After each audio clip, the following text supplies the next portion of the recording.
मैं शिवांगी पांडे आप सभी का राज शिवम स्टडी पॉइंट चैनल पे स्वागत करती हूँ। तो मैं हर रोज़ की तरह आप लोगों के सामने फिर से कुछ क्वेश्चंस लेके आई हूँ, लेकिन आज के जो मेरे क्वेश्चंस हैं वो फिज़िक्स के क्वेश्चन हैं। भौतिक विज्ञान, भौतिक सामान्य ज्ञान, भौतिक विज्ञान प्रश्न उत्तरी। आज के जो मेरे क्वेश्चंस हैं वो फिज़िक्स के क्वेश्चन से रिलेटेड हैं, फिज़िक्स से रिलेटेड हैं। तो मैं उम्मीद करती हूँ कि मेरी वीडियो आप लोग को अच्छी लगती होगी और ये वीडियो भी आप लोग को अच्छी लगी। तो हम बढ़ते हैं अपने पहले क्वेश्चन की तरफ। वास्तविक वस्तु का आभासी प्रतिबिंब बनता है। वास्तविक वस्तु का आभासी प्रतिबिंब बनता है। आप लोगों के सामने चार ऑप्शन है, जैसे मैंने पिछली वीडियो में आप लोगों को दिया। चार ऑप्शन है, तो चार ऑप्शन में पहला है आपका उत्तल दर्पण में, समतल दर्पण में, अवतल दर्पण में, या इनमें से सभी। तो फिर से मैं आप लोग को पिछले वीडियो की तरह 5 सेकंड्स का टाइम दूंगी। तो आप लोग 5 सेकंड में कमेंट करके बता दें, जिसको भी पता हो कमेंट करके बताएं मुझे इसका आंसर क्या है। तो मैं अपने काउंटिंग स्टार्ट करती हूँ। 5 4 3 2 एंड 1। तो मैं अपना आंसर दिखाती हूँ, आप लोग अपने आंसर को कमेंट करके बताइएगा। तो समतल दर्पण, समतल दर्पण वास्तविक वस्तु का आभासीय प्रतिबिंब समतल दर्पण से बनता है। ठीक है, बढ़ते हैं हम अपने नेक्स्ट क्वेश्चन के तरफ। ये हमारा दूसरा क्वेश्चन। वास्तविक वस्तु का हमेशा सीधा प्रतिबिंब बनाने वाला दर्पण होता है। वास्तविक वस्तु, एग्जैक्ट जो एकदम मतलब एग्जैक्ट हो, वास्तविक हो। वास्तविक वस्तु का हमेशा सीधा प्रतिबिंब बनाने वाला दर्पण होता है। समतल उत्तल अवतल, या समतल अवतल, या उत्तल अवतल, और डी समतल उत्तल। तो आप लोग अपने आंसर को कमेंट करिए। मैं 5 सेकंड्स के काउंट करती हूँ। 5 4 3 2 एंड 1। आप लोग अपने आंसर कमेंट करिए, मैं अपने आंसर बताती हूँ आप लोगों को। तो समतल उत्तल इसका आंसर है। वास्तविक वस्तु हमेशा सीधा प्रतिबिंब बनाने वाला दर्पण समतल उत्तल होता है। ओके, थर्ड क्वेश्चन देखते हैं हम अपना। वास्तविक प्रतिबिंब की प्रकृति कैसी होती है? 4 ऑप्शन दिया है। ऑप्शन ए उल्टा, ऑप्शन बी सीधा, ऑप्शन सी सीधा और उल्टा, या ऑप्शन डी इनमें से कोई नहीं। तो आप लोग अपना आंसर बताएं, कमेंट करें या सोच लें। मैं 5 सेकंड्स का टाइम देती हूँ आप लोगों को। 5 4 3 2 एंड 1। आप अपने आंसर कमेंट करें, हम अपने आंसर बताते हैं आपको। तो उल्टा, वास्तविक प्रतिबिंब की प्रकृति कैसी होती है? उल्टी होती है, उल्टा होता है। ओके, आता है हम अपने फोर्थ क्वेश्चन की तरफ बढ़ते हैं।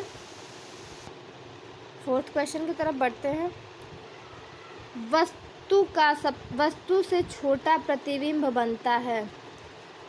वस्तु से छोटा प्रतिबिंब मतलब ऐसा कौन सा लेंस है जो कि हम किसी भी वस्तु, किसी भी चीज़ के सामने रखते हैं तो वो वस्तु से छोटा दिखाई देता है। उस लेंस में अगर हम देखते हैं तो छोटा दिखाई पड़ता है हमें। तो ऑप्शन ए है उत्तल, ऑप्शन बी अवतल, ऑप्शन सी समतल, या ऑप्शन डी उत्तल दर्पण और अवतल दर्पण, मतलब बोथ ए एंड बी। तो आप अपने कमेंट करें आंसर को, हम बताते हैं अपना 5 सेकंड काउंट करने के बाद। 5 4 3 2 एंड 1। आप अपना कमेंट करें, मैं आप लोग को आंसर दिखा देती हूँ। तो बोथ ए एंड बी मतलब उत्तल दर्पण और अवतल दर्पण। ठीक है, बढ़ते हैं 5वें क्वेश्चन की तरफ। प्रकाश के परावर्तन के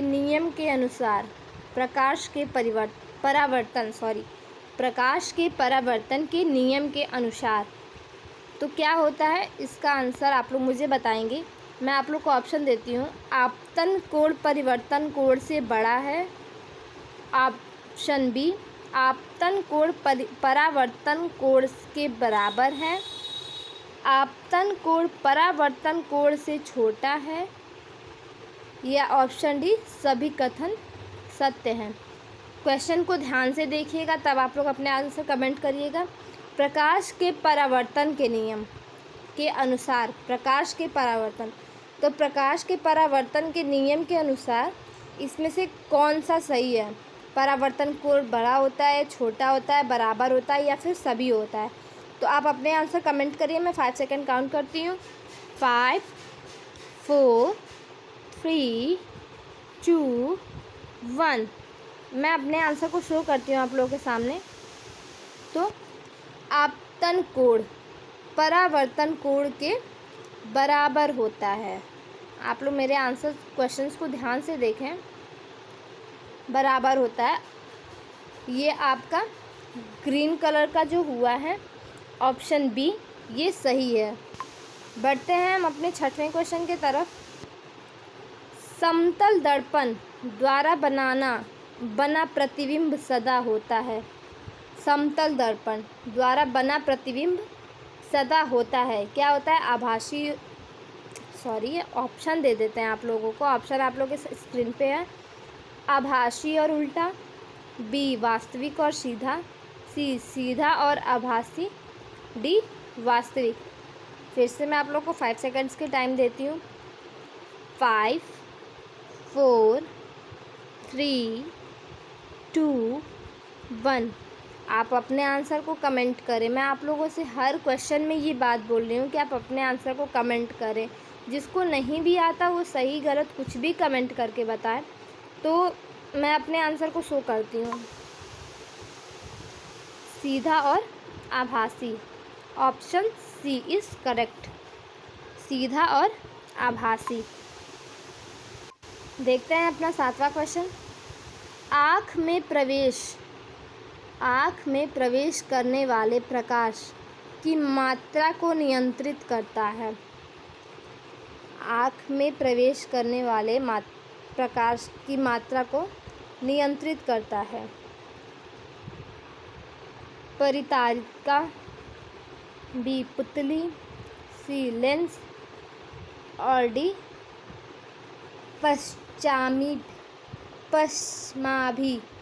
पश्चिमाभी पेशियाँ। 5 सेकंड्स। देखिए मैं आप लोगों से ज़्यादा बात नहीं करती वीडियोस में, ताकि आप लोगों का भी टाइम बर्बाद ना हो और मेरा भी टाइम बर्बाद ना हो। सिर्फ मैं अपने टॉपिक्स को लेके आती हूँ, टॉपिक्स पे बात करती हूँ। बाय द वे मैं कभी आप लोगों की लाइव वीडियोस, लाइव क्लासेस लूँगी तो फिर उसमें थोड़ी बहुत बातें हो जाएंगी और मैं कोशिश करूँगी कि मैं जल्दी ही आप लोगों की लाइव क्लासेस लूँ। और अभी तो फ़िलहाल बहुत से एग्ज़ाम्स और बहुत से फेस्टिवल्स आ रहे हैं, तो इसलिए अभी मैं नहीं ले रही, क्योंकि मेरे भी एग्ज़ाम्स हैं। तो मैं एग्ज़ाम और फेस्टिवल के बाद मैं कोशिश करूँगी कि मैं आप लोगों की लाइव वीडियोस लूँ, लाइव क्लासेस लूँ। तो मैं अपने आंसर दिखाती हूँ। आप इस पर मैं आप लोगों को 5 सेकंड्स का टाइम देती हूँ। 5 4 3 2 1। आप अपने आंसर बताएं। तो परितारिका is correct. Option A is correct.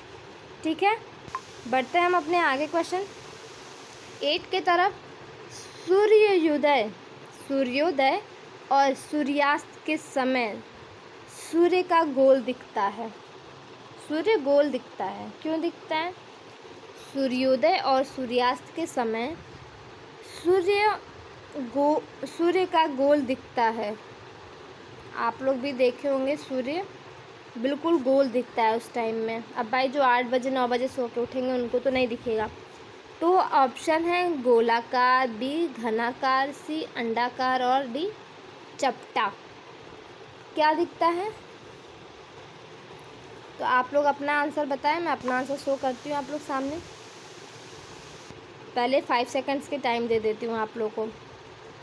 1 2 3, 4 and 5। आप अपने आंसर कमेंट करें, मैं अपने आंसर दिखाती हूँ आप लोगों को। तो चपटा, चपटा दिखाई पड़ता है। सूर्योदय और सूर्यास्त के समय सूर्य का गोल दिखता है चपटा, जो सूर्य उस टाइम गोल नहीं दिखाई देता है। फिर आगे बढ़ते हैं हम अपने क्वेश्चन की तरफ। यदि दर्पण में बना प्रतिबिंब हमेशा सीधा आकार में वस्तु के बराबर तो दर्पण है। ऐसा कौन सा मिरर, ऐसा कौन सा लेंस है जो मतलब दर्पण में बना प्रतिबिंब, दर्पण में कोई भी प्रतिबिंब बना हो, कोई भी फिगर बना हो, वो हमेशा सीधा आकार में वस्तु के बराबर दिखाई पड़ता है। तो ऐसा कौन सा लेंस है जिसमें ऐसा कुछ होता है? ऑप्शन ए अवतल, ऑप्शन बी उत्तल, ऑप्शन सी समतल और ऑप्शन डी इनमें से कोई नहीं। तो आप अपने आंसर्स को बताएं, मैं अपने आंसर को बताती हूँ पहले 5 सेकंड काउंट करने के बाद। 5, 4, 3, 2, 1। ओके, मैं अपने आंसर शो करती हूँ आप लोग के सामने। आप लोग देख रहे हैं समतल, C, answer C is, option C is correct. समतल, समतल दर्पण में ऐसा होता है कि प्रतिबिंब हमेशा सीधा दिखाई देता है, आकार में वस्तु के बराबर होता है। ठीक है, देखते हैं हम अपने आगे के क्वेश्चंस को। समतल दर्पण, समतल दर्पण के द्वारा बनाई प्रतिबिंब कैसी होती है? अभी मैंने आप लोगों को पिछले क्वेश्चन में बताया कि समतल दर्पण में क्या होता है। ऑप्शन ए वास्तविक होता है, ऑप्शन बी काल्पनिक होता है, ऑप्शन सी उल्टा होता है या ऑप्शन डी इनमें से कोई नहीं। तो अभी मैंने इसके पिछले वाले क्वेश्चन नंबर 9 में बताया कि समतल दर्पण में क्या होता है। तो मैं 5 सेकंड काउंट करूँगी और आप लोग अपने आंसर को बताएंगे या फिर अपने माइंड में सोच लेंगे, क्योंकि कमेंट करने वाले तो आप हैं नहीं। क्योंकि मैं आप लोगों से हर वीडियो में बोलती हूँ कि आप अपने आंसर को कमेंट कर दिया करिए, लेकिन आप लोग नहीं करते। तो मैं 5 सेकंड काउंट करती हूँ। 5, 4, 3, 2, 1। आंसर शो कर रहे हैं हम आप लोग के सामने। काल्पनिक, काल्पनिक कैसा होता है? काल्पनिक होता है। Option B is correct. आगे देखते हैं 11 क्वेश्चन।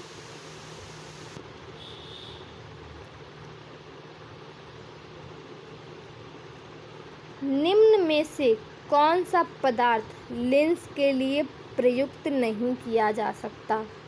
ऐसा कौन सा पदार्थ है जो लेंस के लिए प्रयुक्त नहीं किया जा सकता? ऑप्शन ए जल, मिट्टी, प्लास्टिक, कांच। 5 सेकंड के टाइम। 5, 4, 3, 2, 1। तो क्या होता है? मिट्टी, मिट्टी। Option B is correct, option B is correct. देखते हैं आगे अपना क्वेश्चन। सॉरी आगे अपना क्वेश्चन 12 देखते हैं, 12 देखते हैं। उत्तल लेंस की क्षमता होती है, उत्तल लेंस की क्षमता कैसी होती है? ऑप्शन देख लीजिए। ऋणात्मक, बी धनात्मक, सी शून्य और डी अन्य, या फिर इनमें से कोई नहीं है, या फिर कोई और हो सकता है। आप लोग अपने आंसर को सोच लीजिए, मैं अपने आंसर 5 सेकंड काउंट करने के बाद ही बताऊंगी। 5, 4, 3, 2, 1। अब आप लोग के सामने आंसर आने वाला है। तो धनात्मक, option B is correct. Okay, आगे आ गए हम अपने 13th क्वेश्चन पे। लेंस की क्षमता का SI मात्रक होता है। ये फिजिक्स के क्वेश्चंस हैं, आप लोग को ऐसा पता होगा और क्वेश्चंस को देख के भी लग रहा होगा। जिनको नहीं पता है उनको मैंने वीडियो स्टार्ट करने से पहले ही बता दिया कि आज मैं आप लोगों के सामने फिजिक्स के क्वेश्चंस लेके आई हूँ। Option A metre, option B metre square, option C dioptre और ऑप्शन डी अन्य। आप अपने आंसर बताएं। मैं अपने आंसर आप लोग को हर क्वेश्चन में बता रही हूँ कि मैं अपने आंसर 5 सेकंड काउंट करने के बाद ही बताऊँगी। स्टार्ट करती हूँ। 5 4 3 2 1। तो मैं अपने आंसर शो कर रही हूँ, डायोप्टर। ओके, आप लोग ऐसा सोच रहे होंगे कि मैम हर क्वेश्चन में ये क्यों कह रही हैं कि मैं 5 सेकंड के बाद आंसर शो करूँगी, ताकि आप लोगों को भी तो पता हो कि आप लोग क्वेश्चन देखने के बाद आप लोग क्या सोच रहे हैं और कौन सा आंसर सही हो रहा है। जिनके आंसर सही हो रहे हैं उनके लिए तो अच्छी बात है, वो और भी प्रैक्टिस करें, लेकिन जिनके आंसर गलत हो रहे हैं या फिर वो कुछ ऐसा सोच नहीं रहे हैं, क्योंकि 5 सेकंड तो आंसर आप लोग के सामने है, ऑप्शन में है, आप लोग सोच लीजिए क्या होगा। तो फिर बढ़ते हैं अपने